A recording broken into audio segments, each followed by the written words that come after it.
I'm wondering if you could compare and contrast sort of your philosophy and style of coaching with the other most successful coaches like Belichick, we've talked Good. about. Yeah, that's really good. Other sports like Popovich, Phil Jackson, etc. Yeah. Well, you mentioned a whole array of guys, and they're all different. Okay. Let's go to Belichick. Okay. Okay. Let's just start off with this one. That back in the day. You can picture what it's like when an army brings in a bunch of grunts for the first day and they show up on the scene, and all the civilian guys, and they get off the bus and they what do they do to them? What happens to those guys? The first thing, people start yelling at them, right? They start yelling at them, and they start berating them immediately, and they get their clothes off. They put them in all the same clothes. Do they cut their hair? Yes. Shave the hair, make them all look exactly the same, and just rip their ass until they just break them down, and the guys just said, okay, I give up. Whatever you want me to do.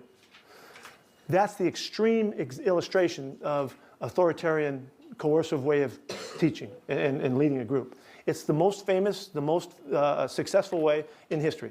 It's the one that people understand the best. You beat people down, make them scared, just do what I tell you, don't do anything else, don't take any chances, just do what I tell you to do, and then that leader can count on what you can do. Okay, that to me, that's the extreme authoritarian way of teaching. That ain't the way we teach. Okay, it's also not the way that special forces units are taught. They're taught, now they beat the hell out of those guys. We relate a lot to the process that those guys go through. They beat the hell out of those guys so they'll learn to persevere and they can hang through anything. There's nothing that they can't withstand. But they also teach them to think.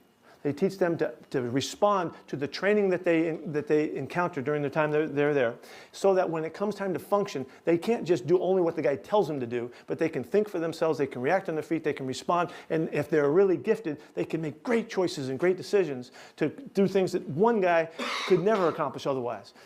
In special forces, they do just 7 or 8, 9 guys. And they'll take on hundreds of guys, and they can whip their ass because they know how to function together and work together. And they outthink, they outsmart, they outreact.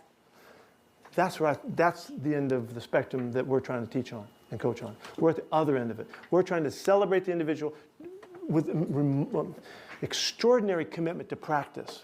Practice is everything to us. We work our guys' ass off. They work hard, they work fast, they compete, they battle every day, but they're having a good time doing it because they know that we're supporting and celebrating who they are and empowering them to find their very best.